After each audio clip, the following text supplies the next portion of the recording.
Okay. Good afternoon guys, it's Jaira here. So time check is tanghali na. So ngayon is magluluto tayo ng ating lunch. So I would like to share kung ano yung uulamin namin ngayong tanghali. So this is my first time in doing some vlog guys, especially here in YouTube. So pasensya na po sa yung awkward and in yung baguhan pa nating posture and such dito sa ating video. So yeah, gagawa tayo ng ulam or ating lunch ngayong tanghalian. So kaya samahan niyo ko guys magluto. Okay, so andito tayo ngayon guys sa kusina namin. So welcome to our simple kitchen. So ang gagawin natin is what I tell you earlier na magluluto tayo ng ulam. So ang lulutuin ko nga pala guys ay itong crabs. So fresh crabs to na binili namin kaninang umaga. So as you can see, may ano pa siya guys, may tali-tali pa siya na rubber band, elastic rubber band. Kasi yun nga, buhay pa na buhay to. And syempre, since pag sinasabi natin crabs is talagang masakit siya pag nakakagat ka, So yun, since kaninang umaga and nakapagluto na ako ng agahan namin, so napag-isipan ko na lutuin na lang siya ngayong tanghalian. And then, since kulang din ako ng ingredients, kasi ang plano ko ditong lutuin guys is gawin siyang buttered crab. So, sobrang sarap nun guys. Anyways, yun nga, bumili muna ako doon sa labasan ng butter. So, ngayon, meron naman tayo ng butter is magluluto na tayo. So, tanggalin ko muna to siya guys. And, while doing that is ita-timelapse ko kayo guys,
Sa part na to guys, na yun ko lang napansin nung nag-i-edit na ako. Naka-timelapse pala yung video. Salita naman ako salita. Daw buang ako dito.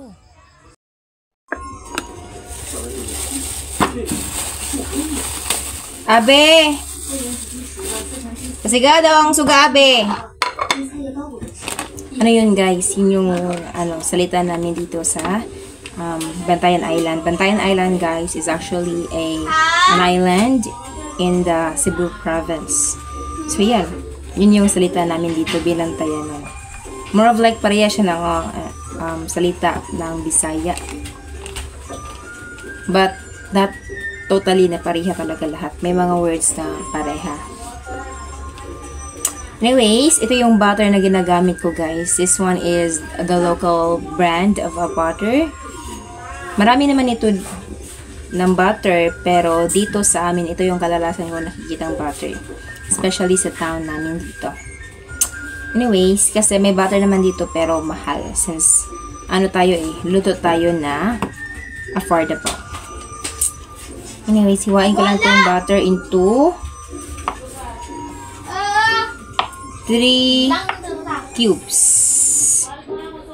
Siguro, dagdagan ko na lang ng ganito lang. Maliit para mas malinamnam yung crabs natin. Ito sayang din ito Anyways, yan.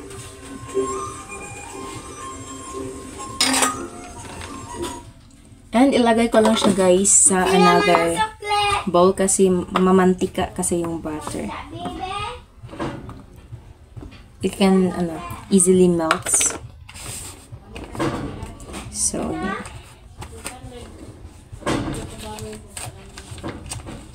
Anyway, yeah, ganyan lang siya guys. And ibabalik ko na to sa wrap.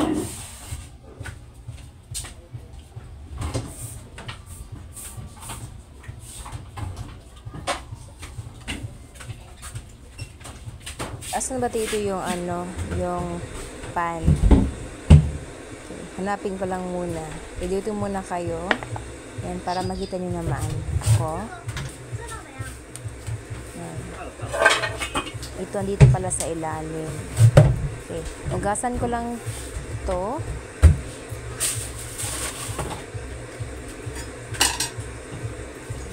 Medyo magulo pa yung ating kusina kasi hindi pa tayo nakapaghugas dyan guys. Pasensya naman po. So, hindi naman din as in talaga siya nakikita agad. 600. Tapos ko lang hugasan yung ating gagamitin pan. Tingnan na ko dyan. Bebehan ko ng sukli ni mama na 600.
Okay, medium heat lang.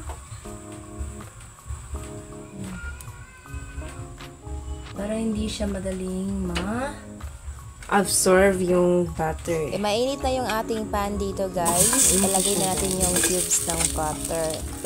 Yan. Slow heat pala to, guys. Slow fire pala. Pasensya naman po. Slow fire pala to dito, guys. Kasi para hindi siya madaling ma-absorb yung butter na gagamitin natin. And ma-melt talaga siya. Walang particles na maiiwan sa ating butter. Okay. Aantayin ko lang Hintayin ito. natin guys na ma-melt talaga talaga lahat yung butter. ng sobra yung butter. Yan. Stir lang.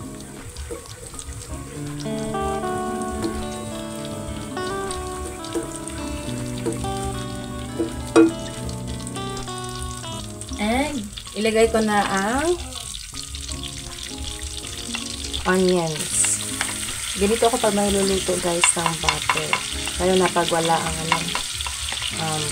yung ingredients ba na kailangan ko or not available sa ating malapit na tindahan. Ito yung ginagawa ko guys. Ano lang siya.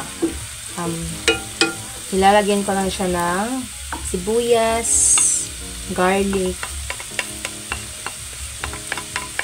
oyster, butter, yung crab mismo, soy sauce, a little bit of vinegar.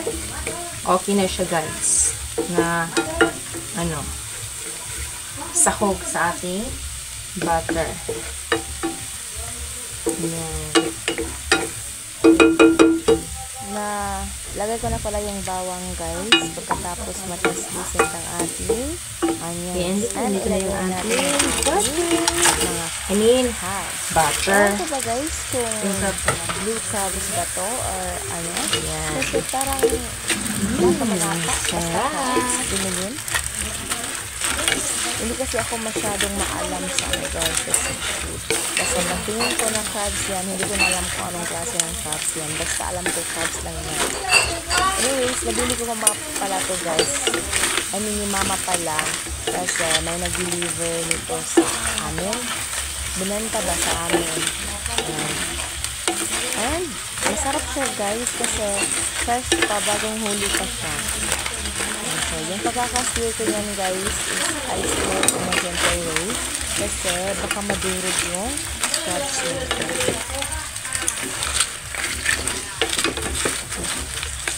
Sinatay ko lang yan sa garlic, onion, and butter para malinan na. Hintay lang siya nating mag orange color kasi medyo malapit na siyang maluto. And isisimmer na muna natin siya ng ilang minuto para man ma-absorb ng crabs yung ating butter. In a way na mas malinan lang siya. Okay. Takpan na natin.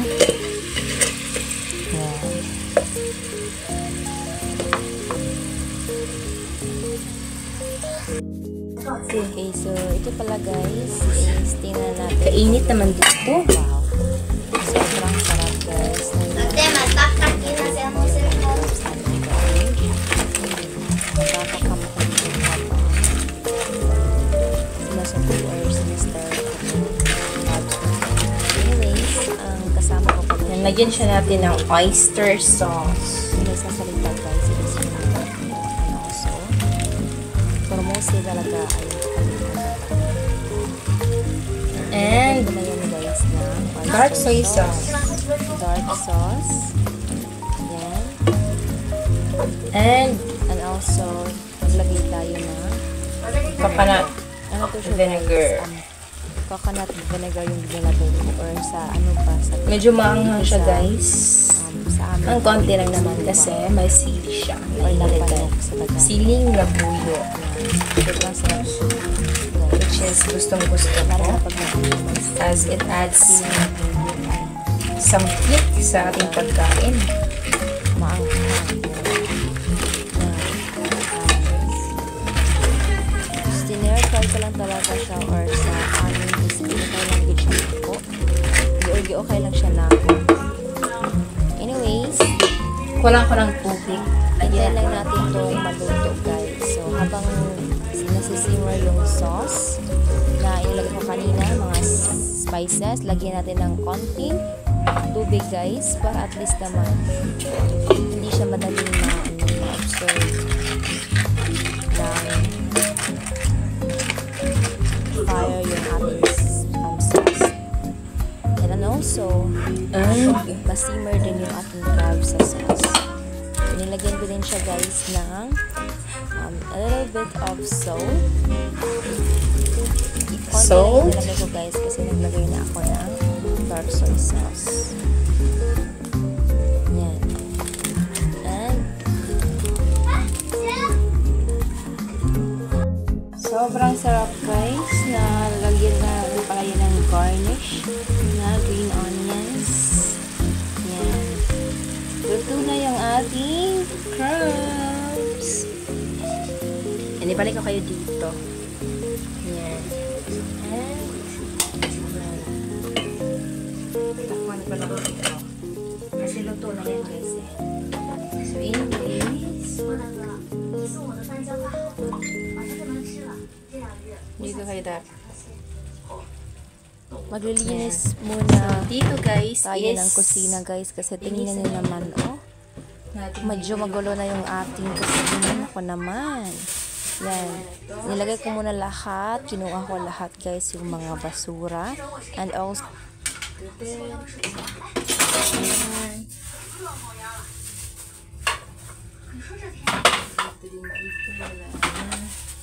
ang ating Mang Tomas. Yan. Ito, yung ating salt. Saan ba yun? Oops, pasensya nga pala guys kung shaky yung ating video kasi dito kayo ko nilagay sa yung ating stove. Okay. Right? ito din. Pasensya naman po dyan sa ingay natin sa sa background kasi yung kapatid ko po guys nanonood po ng Chinese drama.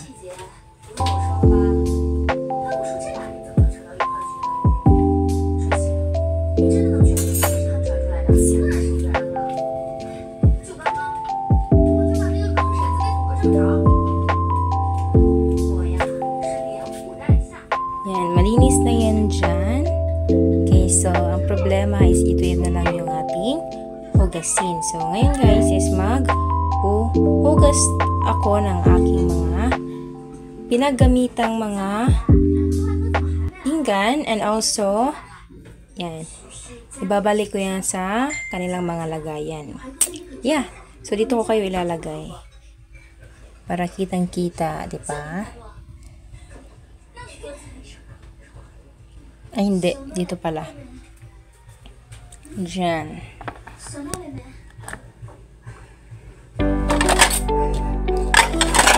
Oops!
ko na din siyang isauli doon sa mga paglalagyan dapat ng mga pinggan dito. So ngayon is maghuhugas tayo ng ating pinggan na ginamit. Anyways, ito time-lapse ko kayo guys.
na ako dito guys. Talagang sinimot ko yung sauce guys kasi sobrang sarap. As in, ang flavorful talaga. Yan. Maghain tayo guys kasi kakain na tayo ng tanghalian. Yan, andyan pala yung mama ko guys. Umupo na siya sa lamesa. Ito guys yung isa pang ulam na niluto ng kapatid ko. Together with rice and yung binili namin kaninang sitaw. And also may din ata dito yung sili ba? String beans. Yan basta na yun namin guys. Nabili namin yun sa nabili namin yun sa nursery. And ito yung Sili na siling haba nila na fresh from taniman ng gulay sa nursery area located sa one of the barangays here in our town. Buksan natin, ipakita ko sa inyo guys kung paano siya ka fresh and kung gaano siya ka fresh and also kung gaano siya kalaki. Okay, ganito siya guys, ka fresh yung ating siling haba. Yan, diba? Ang ganda and ang healthy, very organic talaga siya guys. Pareha nung sitaw, all are organic. And also kumuha din ako ng kutsara and then yung ating plates kasi kainan na tayo. Yan, excited na akong kumain and tikman yung naluto natin buttered crabs.